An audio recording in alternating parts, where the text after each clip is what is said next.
Hello guys, welcome back to my vlog. It's me, Cholo, on dating OFW ng Macau.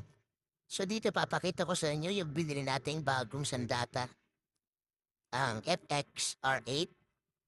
Medyo ano ito nakita ko sa Shopee maraming feedback na maganda. So ngayon ay nainganyo akong bumili at check natin kung ito ay pasado. Okay? Gumamit ako ng blade para bubuksan. Pero pwede na rin yung andila. Ipagkakabalot nila ng ng clipper na ito. Uy, mayroon pang free tayo mga puso. Blade ata ito. Nabaha ang free niya at parang yung nilalagay sa buhok pagka hindi natin kailangan ng ipit-ipit. Ito lang ang kailangan natin, yung ano na to. Ang tawag ba dito? Di ako familiar, pero nakikita ko to usually sa mga barbero din na gumagamit din sa mga high. Ayos, FX Barber. Ayos Ito ang shop nila, siguro. Yung sticker na to. Ilagay na lang din natin sa salamin. Ito ang ang free nila.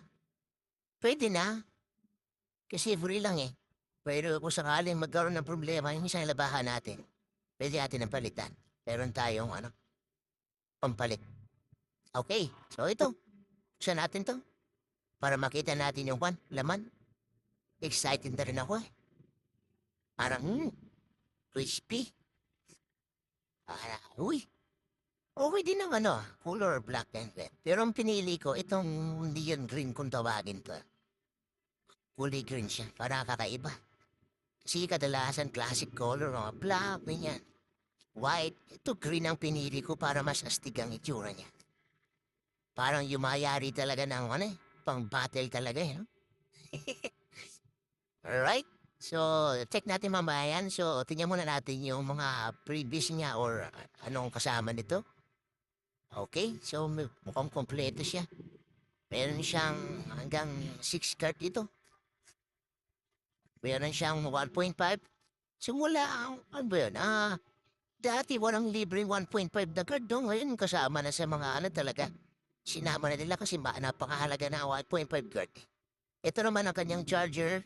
Ito ang nagustuhan ko dito, no? May kumbaga pang high-end talaga siyang datingan ito. Parang US brand itong FX Barber na ito. Try natin. Yun, green ang kanyang color kapag ito ay maanda. Ayos. Mukhang mapapalaban ito. Sige, i-check natin kayain ko na ito. Itong charger na ito. Ayos Don't forget to follow, like, stay.